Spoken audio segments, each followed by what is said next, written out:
तोरे गावा, चंदन पिरुलिया बाबा तोरे बर्मा गावा हो, आरती गावा तोरे आरती हो। पहले आरती बाबा तोरे गावा, चंदन पिरुलिया बाबा तोरे बर्मा गावा हो, आरती गावा तोरे आरती हो। दूजे आरती बाबा तोरे गावा, रतन सिंहासन तोरा बैठावा हो, आरती गावा तोरे आरती हो। दूजे आरती बाबा तोरे गावा, रतन सिंहासन तोरा बैठावा हो, आरती गावा तोरे आरती हो। तीजे आरती बाबा तोरे गावा, नरियल सुपारी बाबा पान चढ़ावा हो, आरती गावा तोरे आरती हो। तीजे आरती बाबा तोरे गावा, नरियल सुपारी बाबा पान चढ़ावा हो, आरती गावा तोरे आरती हो। चौथे आरती बाबा तोरे गावा, पान प्रसाद में भोग लगावा हो, आरती गावा तोरे आरती हो।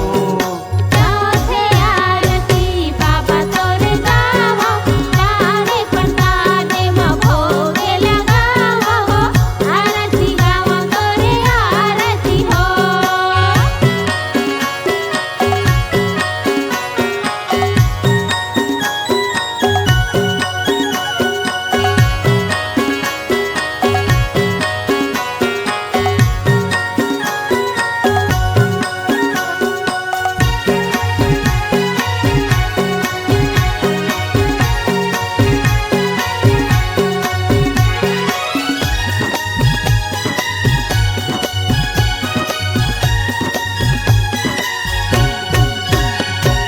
पांचवे आरती बाबा तोरे गावा, दोनों हाथ जोड़ी के मैं चवर डोलावा हो, आरती गावा तोरे आरती हो।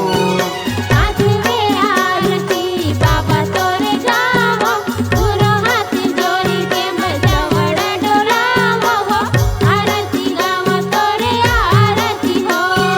छठवे आरती बाबा तोरे गावा, चंदन खड़ाऊ के पूजा करावा हो, आरती गावा तोरे आरती हो। छठवे आरती बाबा तोरे गावा, चंदन खड़ाऊंगे पूजा करावा हो, आरती गावा तोरे आरती हो। सातवे आरती बाबा तोरे गावा, जोड़ा जग खामा के आरती उतारा हो, आरती गावा तोरे आरती हो।